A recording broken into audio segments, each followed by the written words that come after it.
And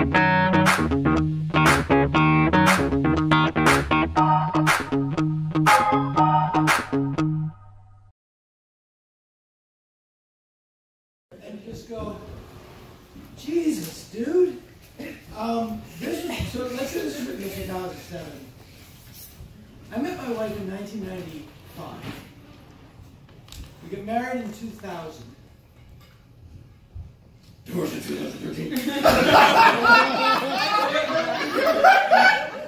But this was written in 2007, when I was clearly still enraged at the woman I dated before I met my wife.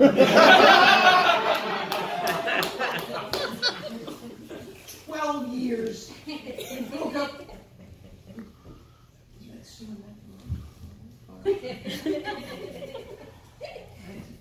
Whatever 2006 minus 1993 is. A long time. I was still so angry. I'm so sorry. Had I written it, if I did punch it out, I would have done a little work on it. Well, that was my question. I've done some work on myself. That was going to be my first question. So during the rehearsal process, Dan and I were emailing, and he was like, "How's it going?" And I was like, "Great." And he was like, "Oh, you know," he's like, I wish he's like, if I could, I would do some punch-ups on it. And I was like, no, it's fine the way it is. But I'm just curious what punch-ups you would have made. Well, two things. I would have made Valerie, you did an amazing job with clearly less of a, just someone not a lot of redeeming qualities. It was just me working out.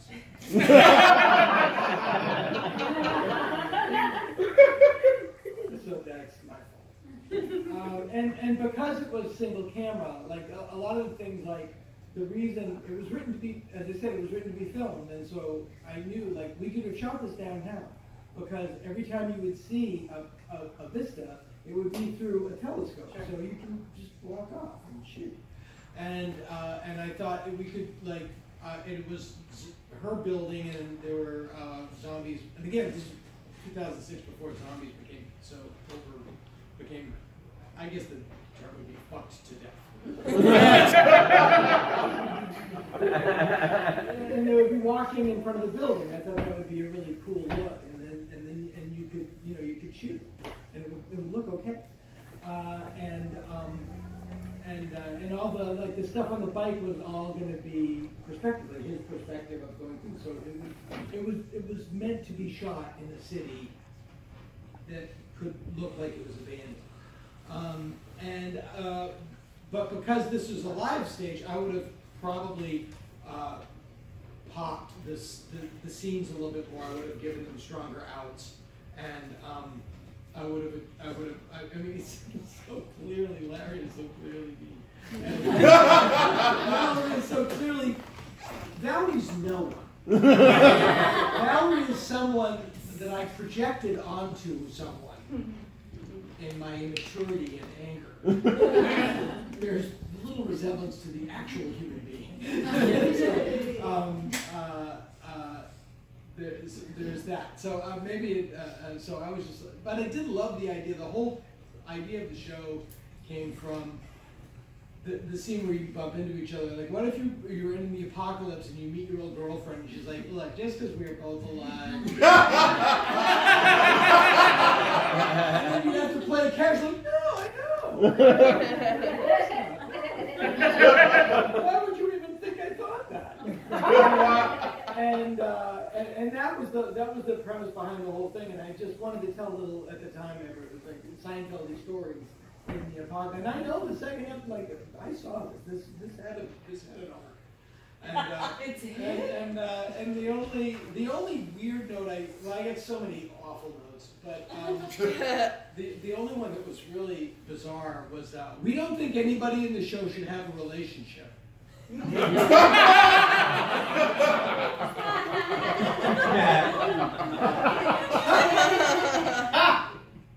But because they didn't make this, we got American Chop Shop.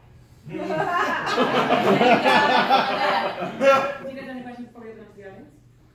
Sure. I love rituals and all the tiny little things. Do you have a lot of those before you write down or do anything? Like a candle lighting or a special tea?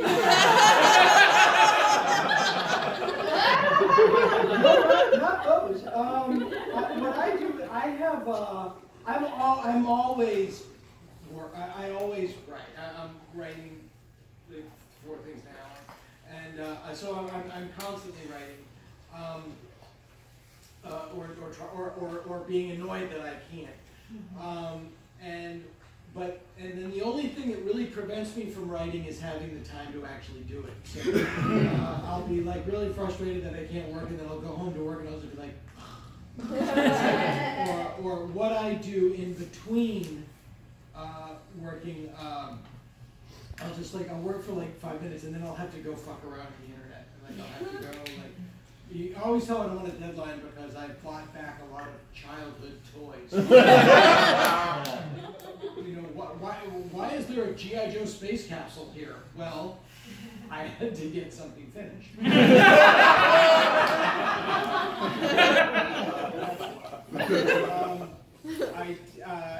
My favorite thing that I do when I write now is there's a Tumblr called Professor Grewbeard, Jrewbeard, and it's just hundreds of photos of just like weird old science fiction movies, and it's just really great, hilarious, stupid stuff. And I can just get lost in that for hours on end when I should be doing something like that. Can we have the house lights up, please? But I loved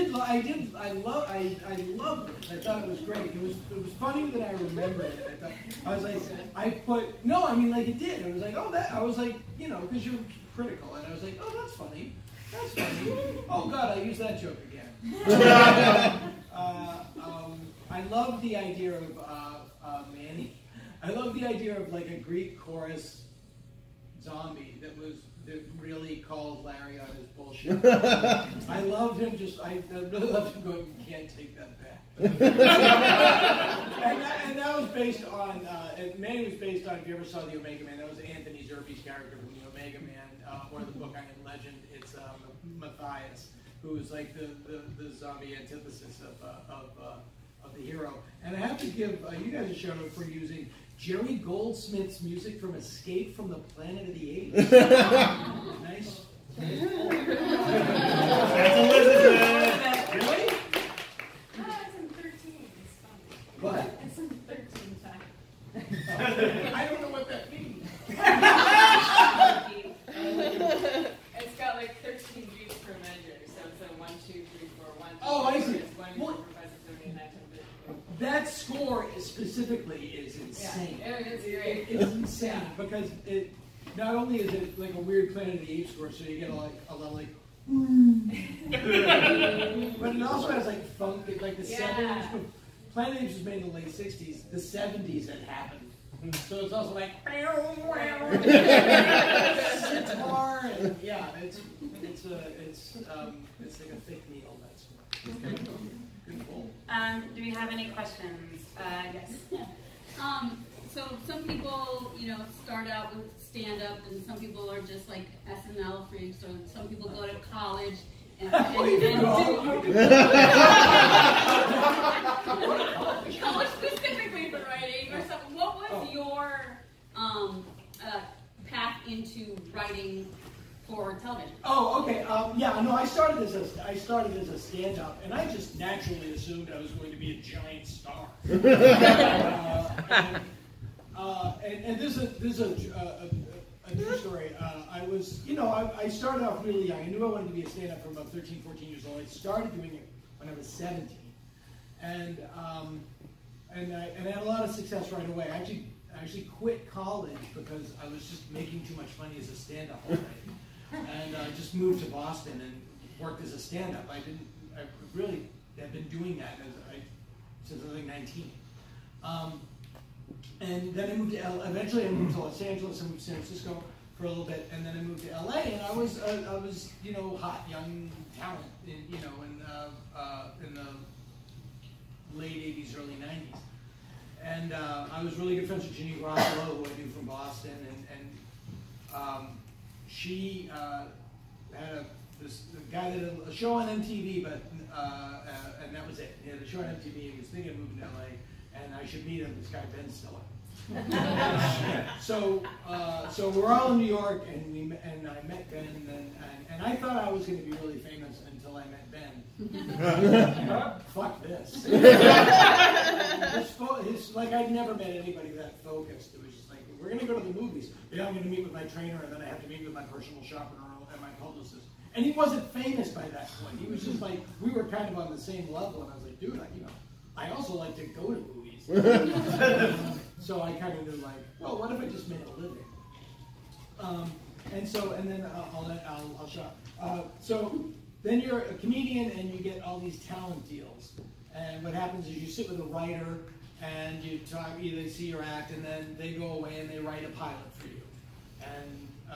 And then I had a bunch. A guy named Jace Richdale, who was a Simpsons writer, wrote Dana.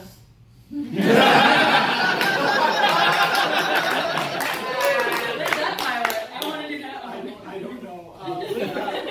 And Linwood Boomer wrote the appropriately named Nice Try. He went on to create Malcolm in the Middle after that. He did well, and then eventually I thought, well, I said, like, I just want to write one myself. I just want to see if I can write one myself. I don't want to sit with another writer. And I wrote, again, it was a hybrid show. It was basically like a Seinfeld sitcom in a heightened reality like Pee-wee's Playhouse. It was like a traditional sitcom inside of a kids show reality. And it did get made. It got made by Fox. It was called World on a String. It was me and Kevin McDonald from Kids and All. And Jay Kogan, who was another Simpsons writer, helped me produce it. And it didn't go to series, but it did get made. And I found that I really enjoyed the writing process. That I found a different kind of pleasure than in performing.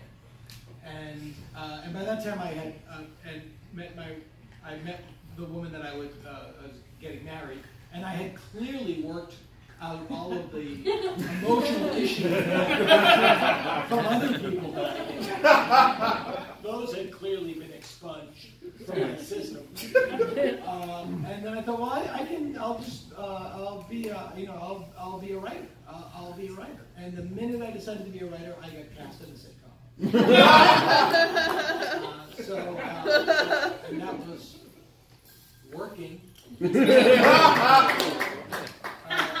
It's the co-star Fred Savage and Steve Heitner, who was Kenny Banya on Seinfeld. Steve Heitner's last name is spelled Hytner, and he told a story about getting arrested swimming in the Riverwalk in Austin. And when they arrested him, the cop was spelling his name and he said, "That's Heitner. Hotel Yankee Tango, Nancy Edward Ronald." And that's right, Hotel Yankee Tango. So I'm not a good person. I fell into it. I was known as a stand-up, and then Linwood, who hired me to write on a show, and I kind of fell into it that way. But I'm very, very, very, very lucky that I got to do both, because they're really different. But I would always focus on writing, because writing is much more of a meritocracy than acting is, I find. It's like, yeah, you're really good, but you look like a ham standing. Basically, the script is good. Is there another question? In the back.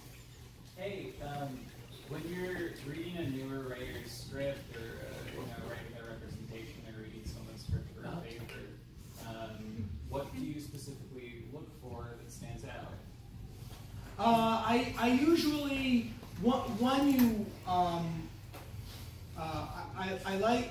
Well, here let me answer that question in a different way.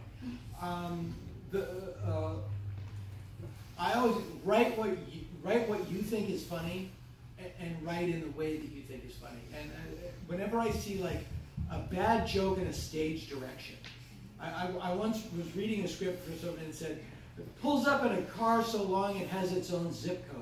And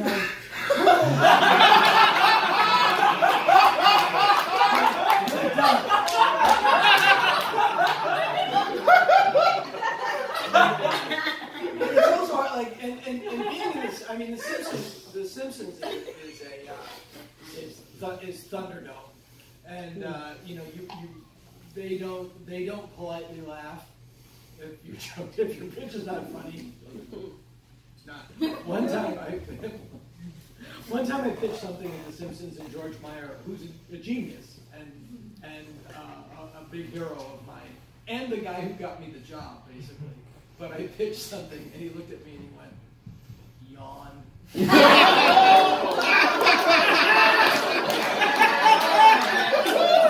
didn't even have the courtesy to fake it. He didn't have the word. So I always like, no, but that's where you go. I always, you know, I think if you do what you think is funny, that's where it's going to work for you. I wrote so many, as I used to say, I've had my hand in more failed pilots than an Air Force proctologist. Is that stage direction? I love horror movies, and I wrote like, helping out dad, and I wrote all sorts of, versions of my life. But it wasn't until I really went into what I'm really passionate about, which is like science fiction and horror movies. Like that's really the shit that I truly love.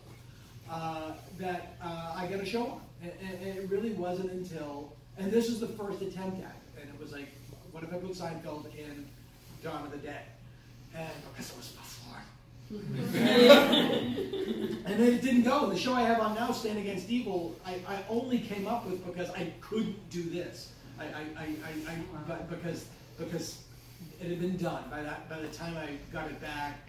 This, it had been, zombie land and a million versions of it. So I thought, well, what's another version of that? And I thought, well, what if I took a show that I really loved and I just put a character in it that didn't belong in it, and everybody in that reality had to deal with that character. And I thought, like, so what if you had the X-Files, which I love, but Gillian Anderson was partnered with my dad.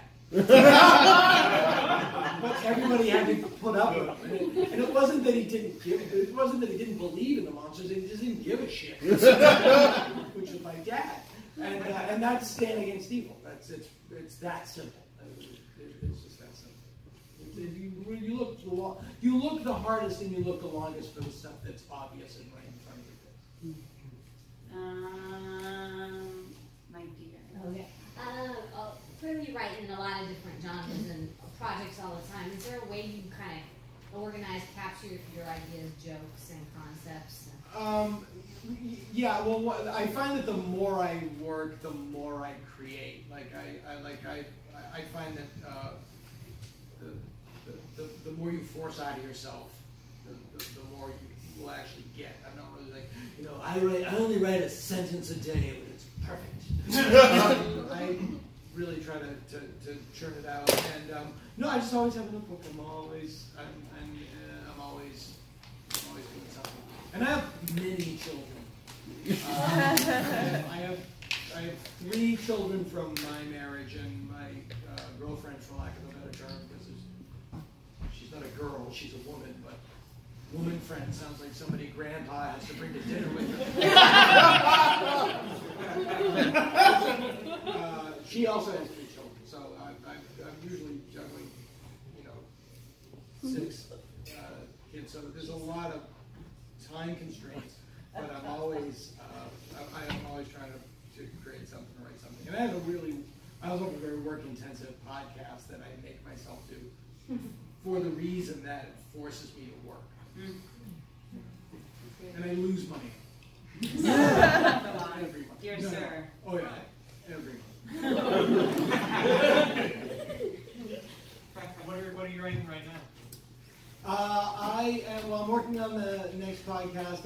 I'm writing a big movie that I'm not at liberty to talk about, but it's a big movie with a big writer writing it with him. And yeah, I think it's going to get made. And if it doesn't, we'll do it.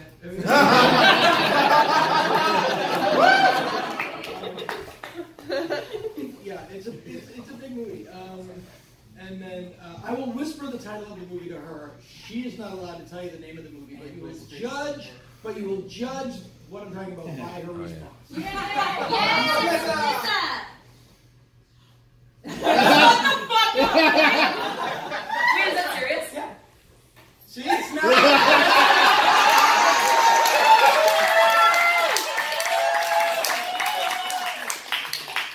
It's totally crazy. And then I'm waiting to see. I'm waiting to see if I'm writing Carnal Knowledge 2 as a comedy.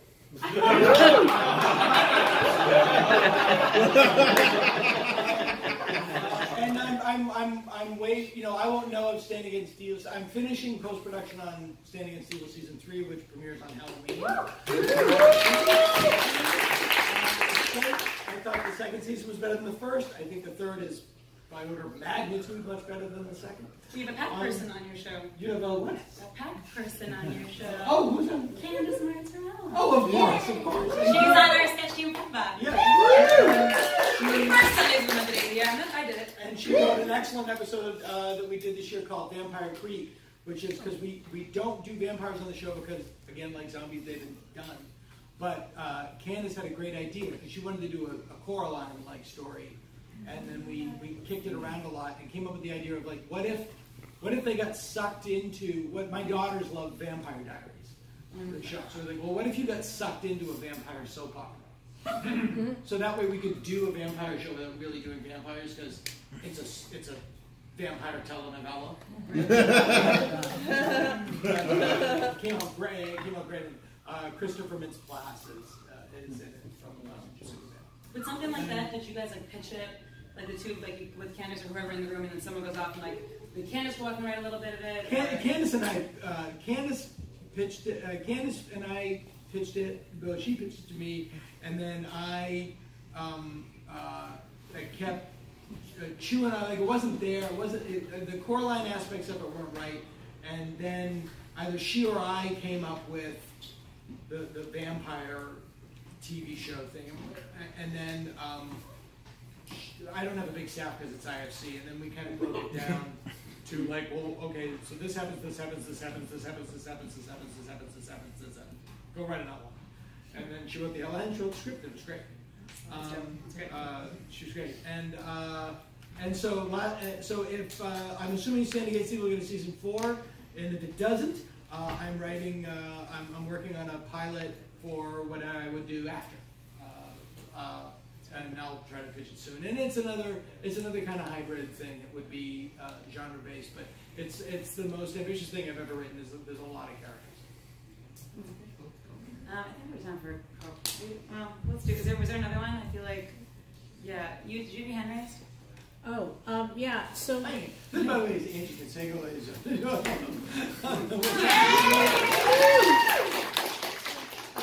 So, She's one of the reasons Stand Against Evil had a 3rd season. Thank you. The show is absolutely great, but I just saw this, and I'm like, why have you considered writing for different mediums? Because you know how Facebook and Instagram, everybody's having their own TV shows like this. I mean, if these guys put it on, I could see a Twitch feed. I don't know what that is. So basically, yeah, they're doing. I mean, online. Oh. So here's an example. David Zucker. To me, that's a Twitch feed sounds like a. Okay, like a there are sex people game. that are There are people that are watching things 24 hours a day and just checking in every time. Twitch feed. Yeah, you should check it out. Yeah. I mean, if David Zucker is on it. Really? I love it. I'll tell you a very quick story about David Zucker. No, I love this show. I just, the zombie thing to me, it's dumb. But I love the idea of a sitcom in a world that it doesn't belong. David Zucker, The Airplane. David Zucker. Yes. Okay. So, Jeff and David. Yeah, David Zucker wrote a superhero parody movie a couple of years ago. I don't know what it was called. It came and went, and I worked on it with him.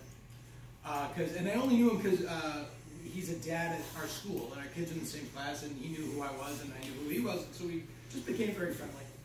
And so we worked on this movie, and I'm nobody, and he's David Zucker, you know. So the movie comes out on a Friday, and it bombs. It bombs.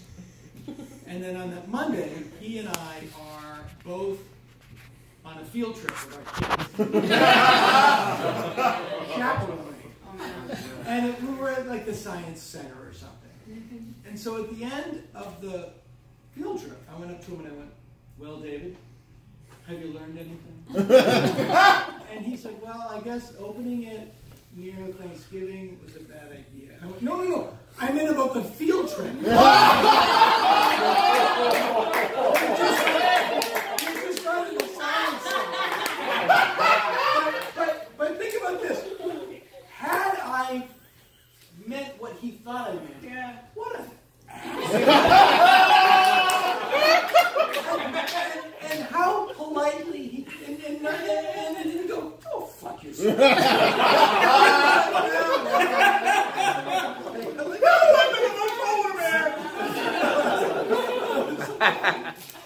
But yeah, I mean, I would like to do like this. Like, I could see this animated or something like it, something that would make it worth doing. You know, like why do this now?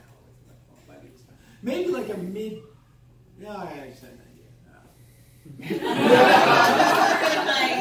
Whisper it in my ear. Yeah, when the humans and apes are still like, there's not really no one's really quite in charge yet.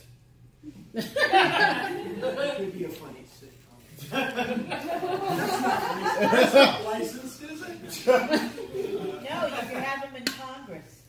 I know. No. That would be a good one. Well, if you come up with that and that doesn't work out, we'll do that on the stage too. Yeah. We'll just keep doing it. Thanks so much. It was so great. It was so great. And, I mean, and thank it really you. was like looking at. I was just going, I think you're better than that.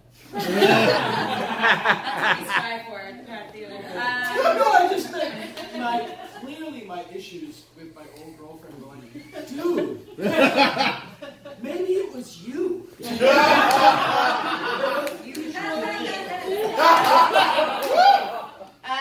But thank you so much, Dana, for doing this.